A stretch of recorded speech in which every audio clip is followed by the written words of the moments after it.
దానికి తగ్గ ఏర్పాట్లని చేస్తూ నిన్నటి రోజునే నేను టెలికాన్ఫరెన్స్ తీసుకొని అధికారులు జిల్లాలోని అధికారులను అందరిని అప్రమత్తం చేసి టైం లైన్ ఫిక్స్ చేసి అవన్నీ కూడా ఇవ్వాలని చెప్పిన నేపథ్యంలో ఇంకా వాళ్ళు ఇచ్చేస్తారు, ఇంకా అయిపోతుంది. ఇవన్నీ ప్రోగ్రామ్ అంతా కూడా స్ట్రీమ్లైన్ చేశారు. దానికి ఇవ్వాల్సిన బకాయిలన్నీ పూర్తిగా తీర్చారు. ఇంక ఇవ్వాల్సిన బకాయిలు కూడా తీరుస్తున్నారు. ముఖ్యమంత్రి గారు చిత్తశుద్ధితో 300 SFT ఏదైతే ఉందో 1,40,000 ఇళ్లని ఆయన ఎన్నికల్లో ఇచ్చిన మాట ప్రకారం ఉచితంగానే రూపాయికే ఇల్లు ఇస్తున్నారు. ఇంక ఇచ్చిపోతున్నారు, వాళ్ళకి హ్యాండ్ ఓవర్ చేయబోతున్నారు. అలాగే 345, 430 ఉన్న SFT ఉన్న ఇళ్ళకి కావాల్సిన మౌలిక సదుపాయాలన్నీ కూడా చేయడం జరిగింది. రివర్స్ టెండరింగ్లో 400 కోట్ల ఆదాయం వచ్చిందని చెప్పారు, అది వాస్తవం. దానికి తగ్గట్టు అసెంబ్లీలోనే 25,000 రూపాయలు 345 SFTకి, 50,000 రూపాయల 430 SFTకి వాళ్ళు లబ్ధిదారుడు కట్టవలసిన దాంట్లో ప్రభుత్వమే రాయితీ ఇచ్చింది. ఇవన్నీ కూడా జరిగిపోతాయనే ఉద్దేశంతో ఒక నేటి వాళ్ళ ఆలోచనతో ఒక దుర్బుద్ధితో మరి పెద్దగా వచ్చి వాళ్ళు వచ్చి వేసింది. సరే, ఏదైతే వాళ్ళు ఏమైనా సరే ఏం పోయారో పక్కన పడేస్తే ప్రభుత్వానికి చిత్తశుద్ధి ఉంది 100% ఏవైతే గత ప్రభుత్వం అట్టహాసంగా స్టేర్వాల్ టెక్నాలజీ అనే ఒక టెక్నాలజీని తీసుకొచ్చి ఓ సంవత్సర కాలంలోని కట్టి అందరికీ ఇస్తామని చెప్పి ఆర్భాటం చేసి ఒక కార్యక్రమాన్ని ఈ టిడ్కో హౌసింగ్ స్కీమ్ని తీసుకొచ్చారు. కేంద్రం నుంచి 7 లక్షల ఇళ్ళని కడతామని చెప్పి మా దగ్గర నుంచి అనుమతి తీసుకొచ్చి 4,54,000 ఇళ్ళకే జీవో ఇష్యూ చేసి అందులో 3,13,000 ఇళ్ళనే ప్రారంభించి అందులో 51,616 ఇళ్ళు మాత్రం గ్రౌండ్ని లెవెల్ చేసి మిగతా వచ్చి వివిధ దశల్లో ఉంచిన నేపథ్యం 2,62,000 ఇళ్ళు. దానికి మౌలిక సదుపాయాలు రోడ్డు కానీ, కరెంటు కానీ, నీరు కానీ, STPలు కానీ ఏవి కార్యక్రమాలు చేయకుండా ఉంచిన నేపథ్యం. ఇప్పుడు అవన్నీ పూర్తి చేసి మరి ఏదైతే ఆ దాంట్లో ఉన్న 1,43,000 ఇళ్ళు ఏవైతే ఉన్నాయో 300 SFT ఇళ్ళు ఉన్నాయో పేదలకి మరి వాళ్ళని మరి ఉచితంగా రూపాయికి ఇవ్వాలని ముఖ్యమంత్రి ఆలోచన చేసిన సందర్భం.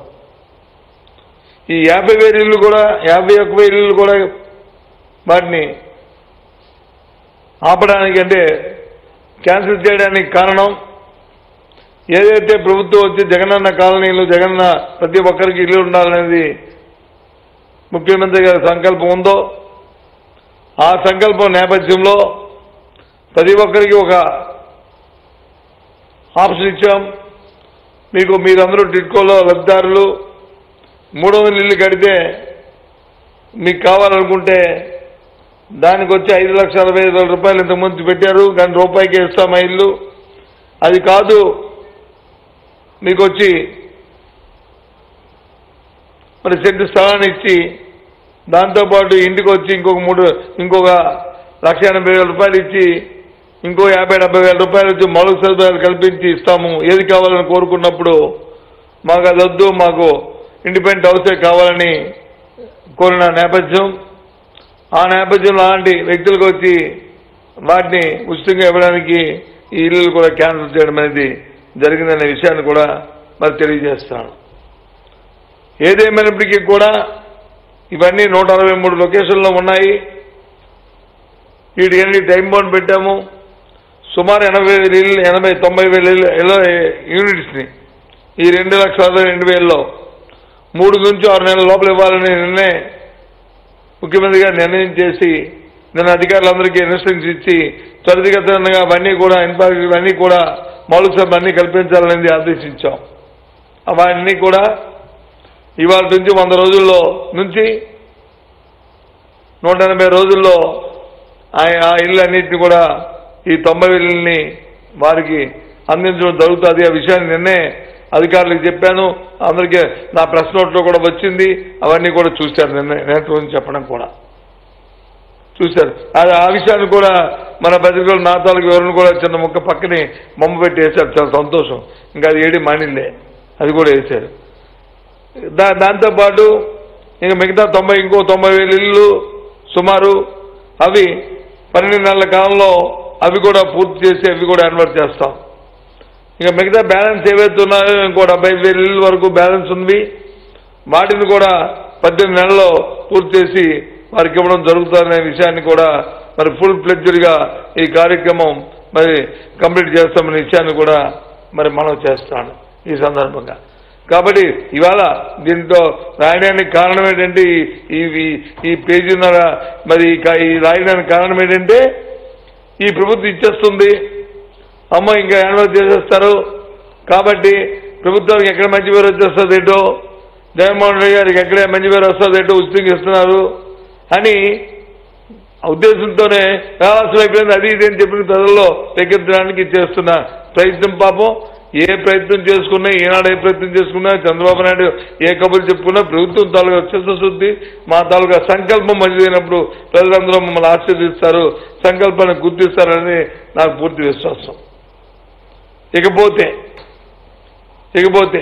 చంద్రబాబు నాయుడు గారు వచ్చి చిన్న పెట్టగూడులాగా ఇల్లు కడుతున్నాడని చెప్పి 2-3 సార్లు చెప్పడం జరిగింది. చంద్రబాబు నాయుడు ఒకసారి ఆలోచన చేసుకోండి. మీరు ఈ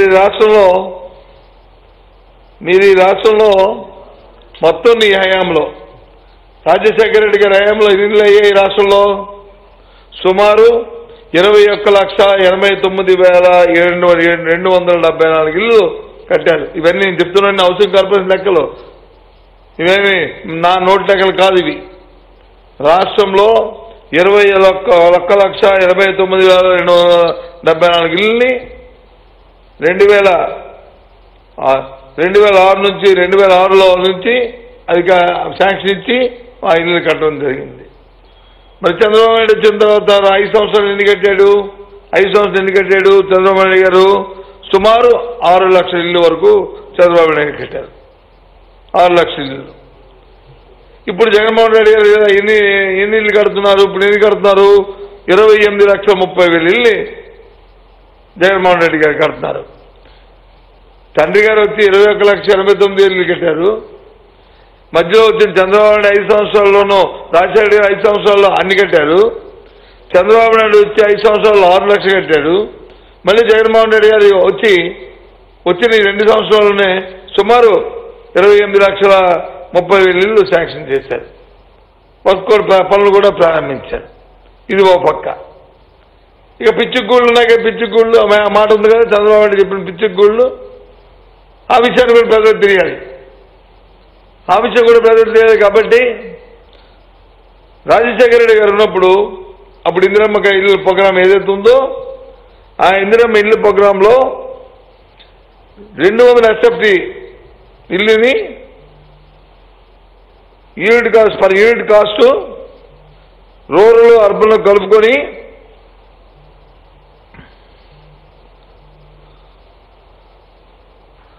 అప్పుడు 40,000 రూపాయలు, 20,000 నుంచి 40,000 రూపాయలు ఇల్లు కాస్ట్.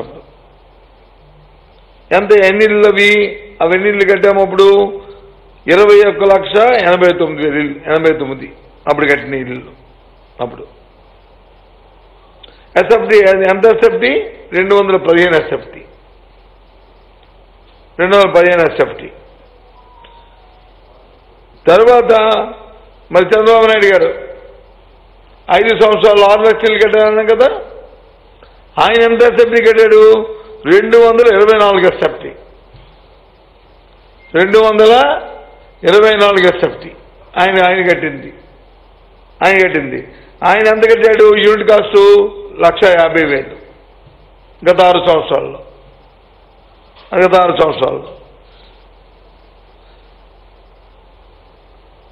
ఆ తర్వాత ఇప్పుడు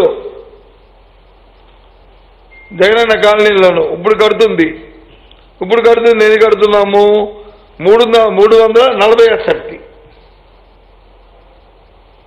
ఇప్పుడు కడుతుందని 340 ఎస్ఎఫ్టీ అప్పుడు వచ్చి 215 ఎస్ఎఫ్టీ తర్వాత చంద్రబాబు హయాంలో వచ్చి 224 ఎస్ఎఫ్టీ ఇప్పుడు కడుతుంది వచ్చి 340 ఎస్ఎఫ్టీ దీని కాస్ట్ ఎంత 1,80,000 రూపాయలు ప్లస్ ఇన్ఫ్రాస్ట్రక్చర్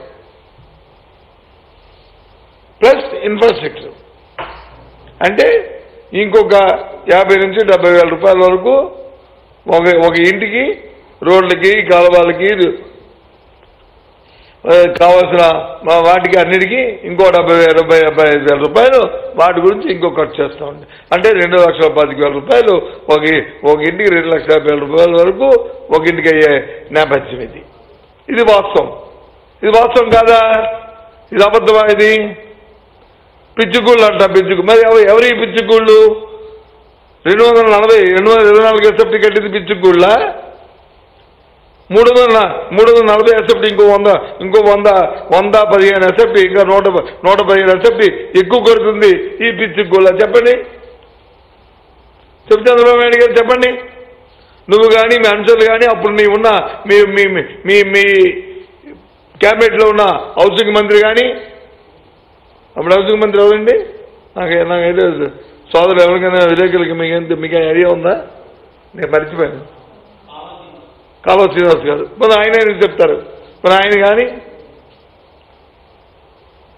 కానీ ఎవరైతే వాళ్ళు నేను చెప్పానండి చంద్రబాబు నాయుడు గారు రోజు పిచ్చుకులు అన్నాన్ని నేను చూసి ఇప్పటికి ఇవాళ వచ్చిన తర్వాత సరే అనుకుంటారు లేదు పోతారు లేదని చెప్పి అనుకున్నాను ఎందుకంటే వాస్తవం ప్రజలకు తెలుసు అప్పుడు ఏ సైజు ఇంట్లో ఉన్నారు తర్వాత ఏ సైజు ఇంట్లో ఉన్నారు ఇప్పుడు రేపు కట్టపై ఏ సైజులు కొడుతున్నాము అప్పుడు వేసిన ఇళ్ళకి వచ్చి రోడ్లు కాలువలు లైటింగ్ వాటర్ నీరు ఇచ్చామా లేదా ఇప్పుడు తర్వాత చంద్రబాబు కట్టినప్పుడు వచ్చి ఇవన్నీ ఇచ్చారా లేదా లేదు ఇప్పుడు ఈ ప్రభుత్వం అప్పుడే రోడ్లకి అప్పుడే దానికి సంబంధించిన కాలువలు దానికి సంబంధించిన నీరు కరెంటు అప్పుడు వేసి మిగతా వాటి గురించి ప్రయత్నాలు చేస్తుందనే విషయం ప్రజలకు తెలుసు వాస్తవం ఏంటో 17,000 కాలనీలు కడుతుంది ఇప్పుడు ఈ ప్రభుత్వం 17,000 కాలనీలు అంటే 17,000 కొత్త టౌన్షిప్లు డెవలప్ చేస్తుంది కొత్త గ్రామాలు క్రియేట్ చేస్తుంది ఇది వాస్తవం కాదా ఫస్ట్ విడత 9,000 మన లేబర్స్ వచ్చి ప్లాన్ చేస్తున్నాం 15 లక్షల ఇళ్ళకి ఇది వాస్తవం కాదా సుమారు 9,000 కోట్లు 10,000 కోట్ల రూపాయలు భూసేకరణ చేసాం సేకరణ చేసి భూమి కొని మరి ప్రజలకు ఇచ్చాం ఇది వాస్తవం కాదా ఇది అబద్ధమా అయితే సమయం పాటించండి మీరేదో ఎవరినో జాకీలు తీసుకొచ్చి క్రెయిన్లు తీసుకొచ్చి ఇవి తీసుకొచ్చి పాపం లాగుదాం అనుకుంటే చంద్రబాబు నాయుడు కానీ ఆ పార్టీని కానీ లాగితే వాళ్ళకి ఏమైనా కొద్దిగానే ఉంటే సత్తుకుంటే మీద లెగిస్తారు వాళ్ళకి లేదు వాళ్ళు చేయలేదు భగవంతుడు అద్భుతమైన అవకాశం ఇచ్చారు 5 సంవత్సరాలు పరిపాలించమని చెప్పారు మంచి కార్యక్రమాలు చెప్పారు ప్రజలకి సేవ చేయమని చెప్పారు ప్రజలకి సంక్షేమాన్ని ఇమ్మని చెప్పారు వాళ్ళ కార్యక్రమం చేయలేపారు ఫెయిల్ అయ్యారు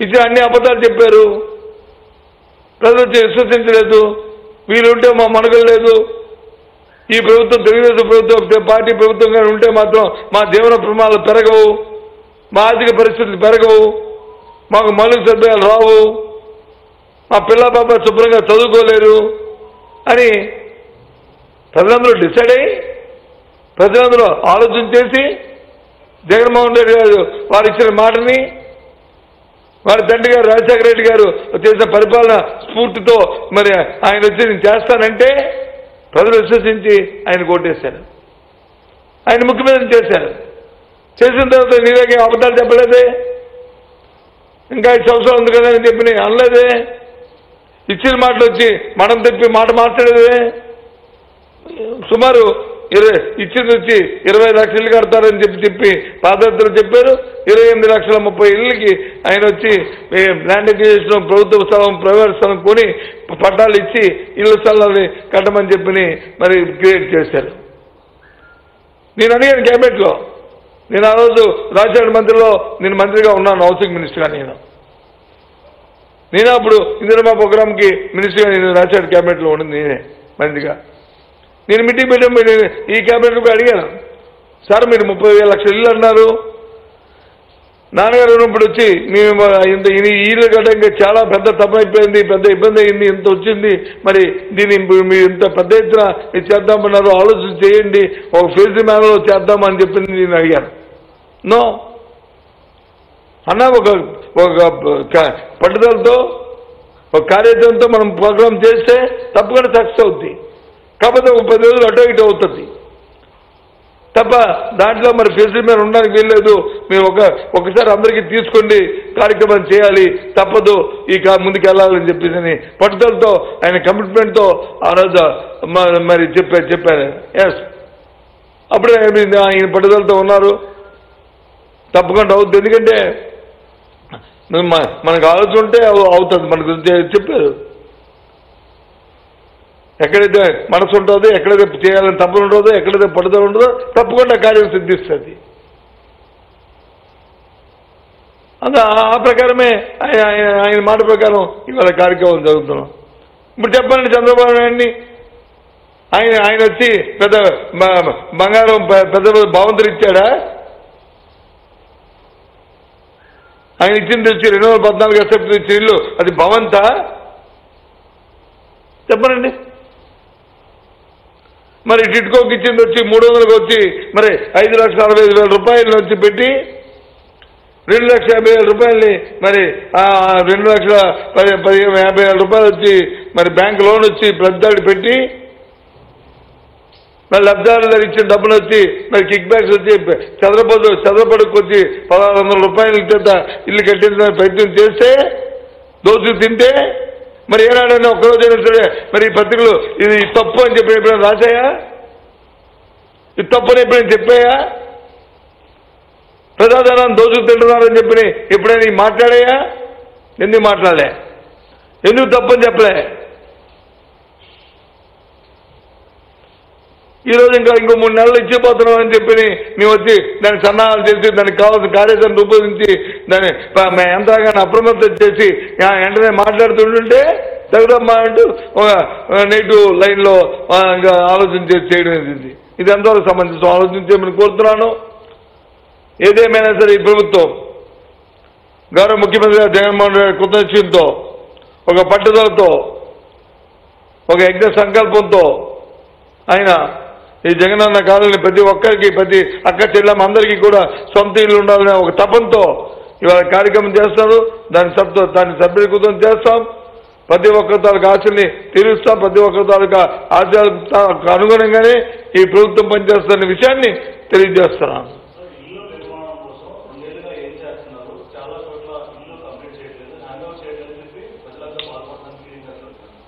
బాబు అదేగా చెప్పాను నీకు, ఇప్పుడు చెప్పింది అదే కదా. కంప్లీట్ చేయడానికే కార్యాచరణ ఇచ్చాం. 3 నెలలు 6 నెలలు 3 నెలల నుంచి 6 నెలలు 6 నెలలు 12 నెలలు 18 నెలల లోపల హ్యాండ్ ఓవర్ చేస్తున్నామని చెప్పి మరి అంతా ఫైనల్ డిసిషన్ తీసుకొని దానికి కావాల్సిన వనరులన్నీ సమీకరించుకుని దానికి కావాల్సిన మౌలిక సదుపాయాలన్నింటినీ కూడా యాక్షన్ ప్లాన్ తయారు చేసుకుని వాటికి అవసరమైన టెండర్లు పిలుచుకొని ఆ కార్యాచరణ రూపొందించి చేస్తున్నామనే విషయం చెప్తున్నాం కదా. మరి అలా అవన్నీ చేసేస్తే ఎక్కడ రోడ్డు వేస్తామని చెప్పి ఎక్కడ రోడ్డు వేస్తామని చెప్పి పలానా పేపర్లో రోడ్లు వేస్తే అన్నీ వేస్తారని చెప్పండి. ఎక్కడ ఎలా రమ్మనండి? ఈనాడు ఉన్నారు ఇక్కడ వేస్తూ వెళ్దాం. మనం ఏదో వాళ్ళకి చెప్పు వెళ్దామని రెడీ. మీ మేనేజ్మెంట్ దగ్గర నుంచి నువ్వు పర్మిషన్ తీసుకో, వెళ్దాం. అన్నీ చేయకుండా ఇవన్నీ చేస్తారుగా. ఒకటి ఇదిగో నాలో అయిపోయింది, ఇగో మేము ఇప్పుడు వచ్చి సమాయత్తం అవుతుంది ప్రభుత్వం, ఇప్పటికైనా ఆలోచన చేసింది ఇస్తుంది, మంచిదే సాంప్రదాయం అన్నారంటే సంతోషం. అదే కదే నిర్లక్ష్యం. ఇది మాకేం నిర్లక్ష్యం లేదు. మేము ఎప్పుడు అప్రమత్తంలో ఉన్నాం. మాకు ఒక్క ప్రజల పట్ల మాకు సస్తే నిర్లక్ష్యం లేదు. మా అసత్వం లేదు. అప్రమత్తం ఉన్నాము. ఎంత బాధితుగా ఉన్నామో అప్రమత్తంగా బాధితూ ఉండబట్టే భారతదేశంలో కరోనా ఎంత ఉధృతంగా వచ్చినప్పటికి కూడా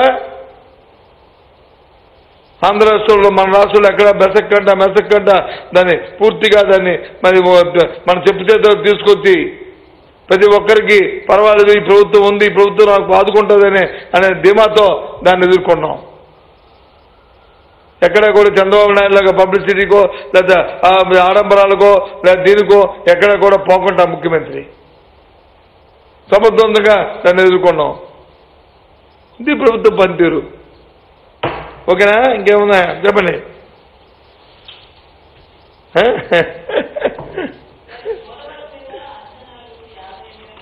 అవును, ఏ రెస్పాన్సిస్తాం? మొదటి నుంచి ప్రభుత్వం చెప్తుంది అది జాతీయ ప్రాజెక్టు. ఆ ప్రాజెక్టుకి అయిన ప్రతి పైసా కూడా విభజన చట్టంలో ఉన్న ప్రకారము కేంద్రమే భరించాలనేది మన తాలూకా అభిప్రాయం. అది చట్టంలో పెట్టారు జాతీయ ప్రాజెక్టు చేసి. దురదృష్టవశాత్తు చంద్రబాబు నాయుడు మన స్వార్థపూరిత రాజకీయాల కోసం ప్యాకేజీల కోసం ఒప్పుకొని ఆ రోజు వచ్చి అలసత్వంతో మా అంశాలు ఇదేనని చెప్పి దాన్ని వచ్చి పక్కతో పట్టించడానికి ప్రయత్నం జరిగింది. మా ప్రభుత్వం వచ్చేదో అది కాదు, ప్రతి పైసా కూడా మరి సంబంధించిన అంశాలు కూడా మీరు ఇవ్వాల్సిందే, ఎక్సైజ్ కూడా మీరు ఇవ్వాల్సిందే అని చెప్పి పట్టుబడుతున్నాం. ఆ ప్రకారం ఇప్పుడు అడుగుతున్నాం. అది పైప్ లైన్లో పెట్టాం. వాళ్ళు కూడా కొంతవరకు సుముఖంగా దాన్ని ఆలోచన చేస్తున్నారు. చాలా సంతోషం. చేయాలని కోరుతున్నాం, చేయాలని మా డిమాండ్. చేస్తారని ఆశిస్తున్నాం.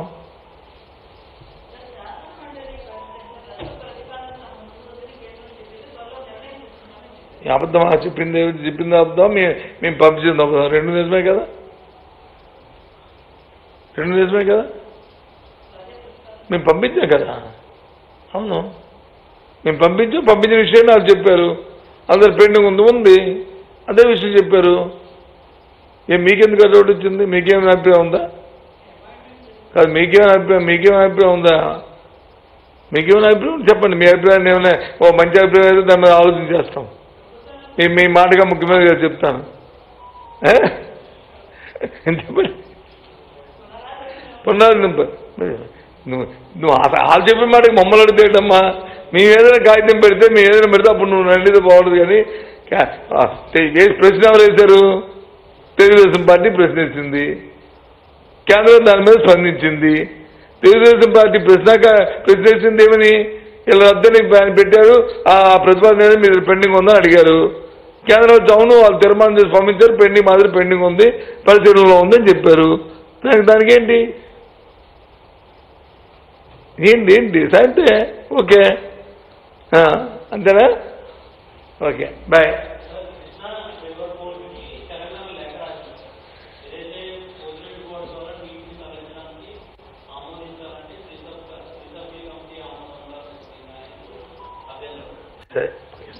సార్, తెలంగాణ ప్రభుత్వం కానీ ఆంధ్రప్రదేశ్ ప్రభుత్వం కానీ కర్ణాటక కానీ భారతదేశంలో ఏ రాష్ట్రమైనా సరే పడుకున్న ఇన్ని లేపాలని ప్రజలతో తెలుసుకున్న వ్యక్తిని ఏదేదో పెద్దగా ఆయన ఉద్ధరించాడని భూతత్వంలో చూమెట్టి చేయడానికి ప్రయత్నం చేస్తున్నాయి కొన్ని పత్రికలు, కొన్ని టీవీ ఛానల్స్. అందులో ముఖ్యంగా ఈనాడు పత్రిక ఇవాళ ఒక పెద్ద ఐటెంని, గూడు కట్టిన నిర్లక్ష్యం అనే ఒక పెద్ద ఐటెంని వేసి ఒక 2 పేజీలు, ముందున ఒక పేజీ, లోన ఒక 2 పేజీలుతో నేర్చి కార్యక్రమాన్ని చేసింది.